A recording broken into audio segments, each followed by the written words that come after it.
Shalom lekulam. Hi everybody. My beloved is laughing because we've been trying to do it. This is, we're the couple from Galilee, but there's been an unexpected, which is the word in Hebrew. Yes. Lo tzafui. Favorite. Lo means not. Tzafui is expected. So I think not expected. I think lo safui should be like fooey. That's just fooey, you know. But this is the way Hebrew is.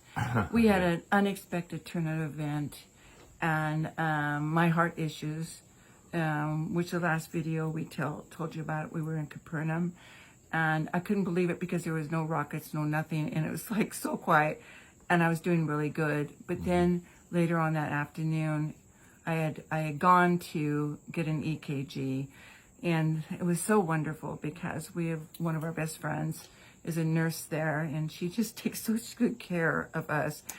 She got me right into an EKG, and the problem was with my doctor there, and it's nobody's fault. I was misdiagnosed with what they thought. They just thought, oh, just relax, you know, it's no big deal. Your heart's doing It's this because stuff. of the war, obviously. Yeah.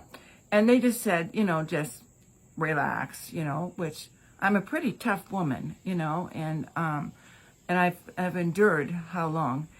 But it was interesting because my cardiologist here in the States wanted to see the EKG. AKG. That's what they call it in Israel. AKG. And he wanted to see it. And I'm thinking, uh-oh. And then he wanted to call me, like, uh-oh. And I thought, oh, this is not a good sign. And he just said, Deborah, it's nobody's fault. It's very hard to detect, but they misdiagnosed you. And you really need to come home and get it fixed. You need to get this situation fixed in your heart. And Noam and I just looked at each other like, okay, this is like, what? Unexpected. But I'm going to share this with you, whether you believe this or not. We felt literally like we were snatched, like it was a pre-rehearsal being snatched. Right. We didn't have time to do anything. We were throwing things in the suitcase, trying to, our precious friends, to take care of when we're gone, to make it look like somebody lives there. Calling our... Making all arrangements that we will be able to leave within 24 hours. Unbelievable. And still we're not coming back to Israel in the near future, so need to take care of all kinds of issues. We're scheduled to come back January 8th after we do all the speaking. Who knows? Maybe the Lord will send us back. We have no idea anymore. We take one day at a time, and all the people that we committed to, we will commit to you. No matter what, we will commit to you. Yeah. But it was like, we can't explain what it was like to be snatched, and knowing, even with my little bit of stubbornness going on, Lord, I don't want to leave. It was really hard for me to leave. Right, but here is where we have to remember. Here's the scripture. The spirit is willing, but the flesh is weak. So we have to remember what Yeshua told his disciple in like Matthew 26, when they fell asleep. Yeah. So he understood. They wanted to keep awake, of course but they couldn't. Yeah. And yes, I want it to be fixed. And yes, but the Lord has a plan because he'll do everything. Things that you don't like to happen to you, but if you can share along the way the good news, it's amazing. So the Lord loves the people so much that are not born again. We're so blessed because we are, and we know our future is secure in him. We know where we're going. But I will tell you, it was a pre-rehearsal. It was a pre-rehearsal being snatched. Right, because we had our plan in the end of October, and here we are in 24 hours, such a drastic change of plans. And again, it reminds us of the scripture in Proverbs 69, that man calculates his walk, but then the Lord's direct us. Yes. So we may do all our planning, but in the end, he's the one that tell us left or right. And not only that, I really believe that the Lord helps us in so many areas of snatchiness, even if we're saying, no, Lord, I've calculated it. No, this doesn't make sense to me. And this is really what the Lord was teaching Noam and I, so that we can share it with you guys. But I must tell you this, that on the way, we just left our village. Oh, before that, our village said, can the ones in our village, we didn't know we were leaving yet, can the ones in the village come when the sirens go off, come into our bomb shelter, which is a pantry, which is this big. And Noam said, beloved, of course, I'm going to tell them, yes, they can come in, and we would be sardines. But if it saves somebody's life, okay, fine. Yeah. It saves somebody's life. So we had to get to the office in the village and say, I'm sorry, we're not going to be there. And we have to unexpectedly fly back and take care of a heart issue. And you say to me, but why weren't you going to take care of it there? Seriously? To put pressure on the hospitals in the north? That was another thing I couldn't do, because I know that when we saw friends before, because they protect their patients, they have to go into the basement. Yeah, and also everything takes longer in Israel. Here, when we got so fast, but in Israel, we needed like almost 1 month until we get an ultrasound check. Yeah. So it would have taken much longer. So Yeah. it needed to be taken care of fast. Yeah. And they get to a cardiologist, bless their hearts, because so many of the doctors are in the army. So Noam and I have such grace. We understand it.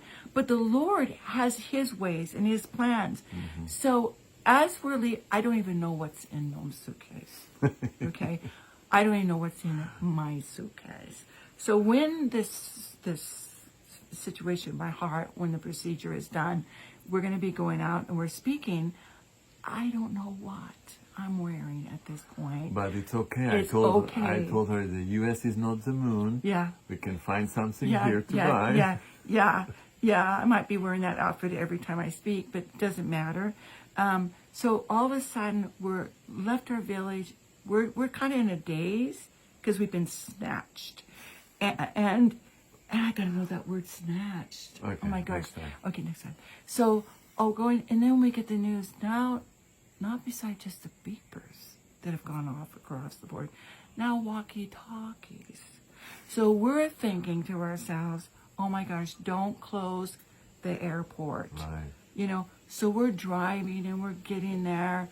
We get there and we find Noam has no seat. He has no seat. Because we got it in the last minute. And I'm not getting on that airplane without my beloved. And we usually sit next to each other. Because Noam does not let a obviously. man sit beside me. Right. Is that precious or what? So at the last moment, the woman of authority says, I got your seats. Okay, so great. She got her seats. You know where the seats were? What everybody dreads. And the back of the airplane, the very back row, 3 seats. And, the seats that don't really recline very well. And so Noam puts me beside the window. He's in the middle, and then a religious man with 3 very small children are in that row. But the baby is with the religious man, very sweet man, very sweet man. Yes, very sweet. Of course, he got the whole good news message. And so let me share this funny thing, and then we'll really get into that word. But I woke up. I couldn't even pick something up off the floor. That's how. And to get out of the seats, I had to scoot across. I couldn't. It was tight. It was tight. So all of a sudden I wake up and I'm just like in Noam. I'm just like this. And I see him just looking forward and I go, beloved, I'm so sorry. He goes, no, you don't understand. The little baby is underneath my armpit, sound asleep. Noam was sausage between me and the baby. A pretzel. It was a pretzel. It's a pretzel. So sweet, though. Of course, we didn't want to wake the baby up because the baby cried and cried and cried and cried. But it didn't bother me. Just didn't bother me. Crying, screaming, didn't bother me. It's the grace of the Lord. Right, and we had other divine appointment while we're just standing there talking with the stewardess, Shared the whole. waiting for the rest room or cabin, whatever you like to call it. And it was just wonderful. It wonderful. was. We shared with 2 people in the airplane, and one woman that was going to try to do Aliyah said, "This is the most incredible story I have ever heard. Thank you for what you're doing." Had to share with her. I'm going to go through now heart procedure. So we get here the next morning. I'm at the cardiologist, and of course our precious friend is there too, and said, "Okay, we can get you in." I'd have an echo thingy, and I've had this operation before, like 10 years ago, but it was a miracle of God. I mean, I got the electrician. I see him on Monday. He's going to try to do it really quick. And you had the heart monitor also. Yeah, that was amazing. Another miracle. Just chick-chock. Oh, that's a great word. Great word in Hebrew, chick-chock. It's not in the Bible, though? Yeah.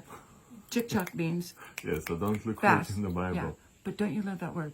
So we're still in shock because Noam's suitcase kept on missing. It was missing all the time. But we found it, and we're here. This is why we look the way we do.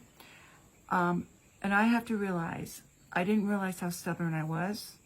I am stubborn now that I realize that what the Lord was really showing us again was in Proverbs 16:9. A man's heart plans his ways, but the Lord directs his steps. Meaning, we were calculating.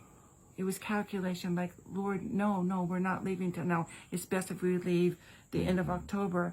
But the Lord so knows. He directs our steps, and we can't figure it out. We can try with everything. No, Lord, please, I don't want to leave Israel for right now. I want to stay during everything that's happening because I love the people. Right, and here's the Hebrew words. To calculate or to think is chashav. That's the word that is used in the Bible now, while the English translation is plan. Yeah. So the word chashav, chet, shin, bet. So the first letter chet is sin. And then shav means return. Yeah. So meaning returning to the Lord, meaning going to the Spirit. Yes. Meaning that in your thoughts, your first thoughts naturally is towards sin, but you still you want to calculate yourself. You want to figure it out. You want to, that's rational. I'm going to, no, this is not good, Lord. This is not a good thing. But I think the Lord again, I don't know if I said it, but I think the Lord again is showing us, this is how quick you're going to be snatched. This is how quick things are going to happen. You're going to be snatched. And I think Noam and I got a pre-rehearsal, even though we had to drag suitcases. We had a pre-rehearsal of being snatched up. And there's no time. It's going to be quick and fast, and you can't question. You just go, okay, Lord, you want us from point A to point B. Okay, I don't understand it. Right. But yeah, it's for my, he wants me to keep on. And that's important, again, that the temple, to take care of the temple. Yeah. And not just to walk ahead with your mind and drag your body behind. Yeah. It wouldn't have been good. And then there's 2 Corinthians 12:9. It says, in our weakness, he is our strength. And I realized, it makes me cry. I realized, because I was so weak. I was very, very, very weak. But he gave me his strength. He gave me his strength to, whatever I put in the suitcase, to get in that car and to travel to our friends, to take care of our car. At 12 o'clock at midnight, we're flying out. It's a journey. And to being on the airplane, getting into JFK, flying into Atlanta, having to drive now to the place. It was his strength. It's his strength. So I want to say that to somebody out there. I feel I need to say this. Even in your deepest weakness, and you feel like, Lord, I'm so tired, depend on his strength. Pull on his strength. Say, Lord, I can't walk anymore. You've got to be my strength to get me through this situation. And to not calculate and not question the Lord when he says, I'm doing this for you. I'm making the crooked way straight. I'm getting you to get this procedure done in your heart. After that, 1 week of rest, you will be ready to run that race with everything that's in you. He's so good to us. This is part of us trusting in him. That like we could stop and say, no, you cannot do that. You're not in good condition to fly. Yeah. What will happen on the airplanes? You know, all these kind of negative thoughts. But instead, say, no, we trust in the Lord. Yes. And that's part of, remember we talked about emunah. Yeah. Emunah in Hebrew is for faith, which means trusting God. So that actually is part of trusting God, is to let Him really protect you and not let your negative thoughts take the best of you and stop you from making the moves that He wants you to make. Yeah. It's just, and for those two people, well, actually three people that we got to share the good news with. I mean, think about it. You think about it. I pray that there will be others that will share, but you don't know. You don't know the events in their life. But we got to sow the good news into all three of them. Yeah. And that's so precious. That's what it's all about. That's what it's all about. So am I in shock when I wake up and I don't hear rockets and missiles and drones and the sirens going off? Yes, I'm in total culture shock. But again, Lord, I trust in you, even through this procedure, even though I've gone through it 10 years ago. It's another situation in my heart. It's another situation that they have to deal with. But my heart, create in me a clean heart, O Lord, and renew a right spirit within me. We all need to be praying that prayer every day and saying, Lord, I don't understand it. I don't want to calculate this because I had to wake up in the morning and say, Lord, I miss my Israel. I miss my Israel. But we'll be back sooner than we think. But this is again part of walking by faith, that we don't really know the whole picture, we don't understand. Like Abraham, when the Lord told him, leave your country and go to somewhere, He didn't even tell him where he's going, without giving him any reason. Abraham didn't know why he needs to go, or where he needs to go. Yeah, the Lord didn't explain nothing. Yes, and yet he packed everything and left. Yeah. What a walk of faith. What a walk of faith. But that's what, in a situation, and Noam and I were talking about after this procedure is done really quick. It's going to be done really soon. After 1 week, I can be like, bouncy me. Okay, let's go do this. Let's go speak here. Let's go. Because we were told by somebody else, a few of them, they need to hear your words here. They need to hear your words here. And that is what the Jewish people that don't know Yeshua yet have said to us. Please go and tell them. That makes me cry. Please, because your words to them have affected me. Please wake people up and tell them about Israel. Tell them about us, that we love life. We love life. So if the Lord has chosen us to do this in this next 3 months, and He used this to get us here earlier, then it's somebody out there that needs to hear the good news. Right. So again, thank you so much for following us. And thank you for supporting us, because we don't know how we don't even know how we get here. The Lord would have to just send a private airplane to pick us up or something. We don't know. Lord, is there a place? And sorry we didn't update you earlier, because yesterday we were out to lunch, as we say. And we didn't know if we were going to get on that airplane. We just didn't know if it was going to fly. So we just thank the Lord that with all of your help, you got us here, and that we will keep you posted, but we're going to keep teaching the Hebrew words. We're going to keep sharing what's happening in Israel, because we have such close friends that are there, that are telling us ground level of what is happening, because they're in it. So we love you guys. And when we say that, it sounds so, no, it's like you're the family of the Spirit to us. Yes, you're the family of the Spirit, and the family of the Spirit that's here. And every time we meet somebody new, I said, Lord, you're expanding our family of the Spirit, and we're so thankful. We're so thankful. So thank you so much. God bless you, and love from Tennessee. Tennessee, via Israel, because we're going back. Okay, love you guys. Amen.